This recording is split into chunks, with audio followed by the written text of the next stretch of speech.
Hello everyone. आज हम NCERT सार संग्रह जिसमें मेडिएवल हिस्ट्री को पढ़ रहे थे। आज हमारा मेडिएवल हिस्ट्री का चैप्टर है मुगल कालीन प्रशासन। किस शासक ने राम सीता की आकृतियों वाले रामसीय देवनागरी लेख से युक्त सिक्के चलवाए थे? अकबर ने। मुगल शासन में प्रचलित तांबे का सिक्का क्या कहलाता था? दाम। मुगल प्रशासन के अंतर्गत जिले को किस नाम से जाना जाता था? सरकार।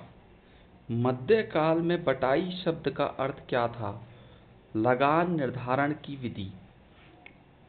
विद्वानों को दी जाने वाली राजस्व मुक्त अनुदान भूमि को मुगल प्रशासन में मदद ए माश शब्द से इंगित किया जाता था।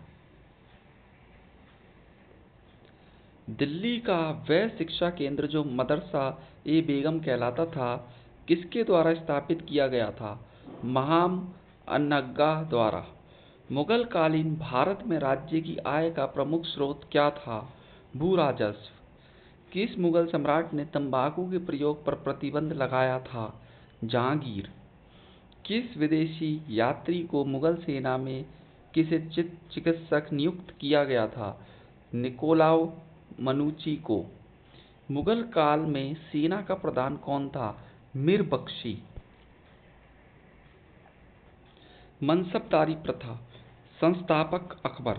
प्रारंभ 1575 ईस्वी। अर्थ पद या श्रेणी। उद्देश्य प्रशासन का संचालन।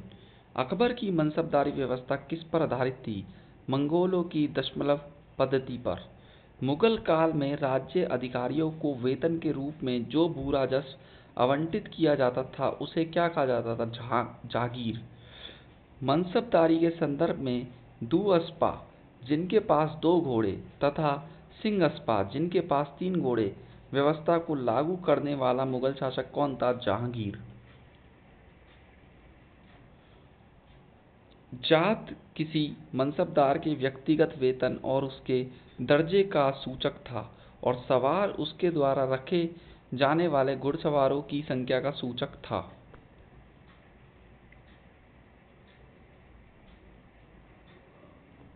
मुगल कालीन उच्च अधिकारी विभाग। उच्च अधिकारी दीवान ए इंशा सुल्तान के आदेश को लिखने एवं डाक संबंधी कार्य।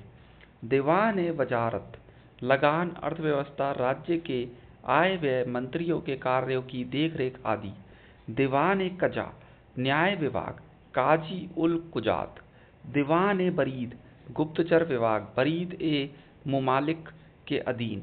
दीवान ए आरिज सेना के की भर्ती रसद शिक्षा संगठन की देखरेख। दीवान ए रिसालत विदेश विभाग। मुहतसिब ये प्रजा के नैतिक आचरण को नियंत्रित करता था।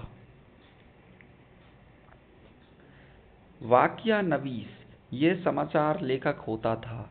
खुफिया नवीस ये गुप्त पत्र लेखक होते थे। दरोगा ए डाक ये गुप्तचर विभाग का प्रमुख होता था। इसके अतिरिक्त ये पत्र व्यवहार का प्रभारी होता था।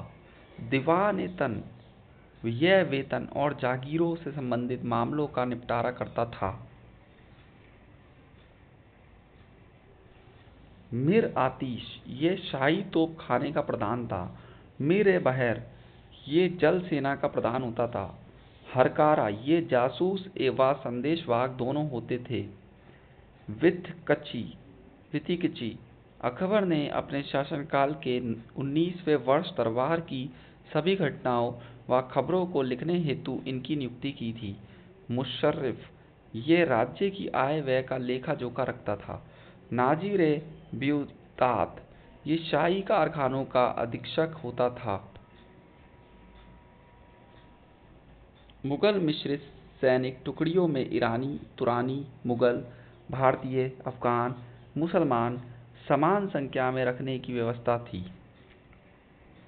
आज के लिए बस इतना ही और अपनी नेक्स्ट क्लास में मुगल कालीन स्थापत्य, संगीत, चित्रकला एवं साहित्य के बारे में पढ़ेंगे। Thank you so much.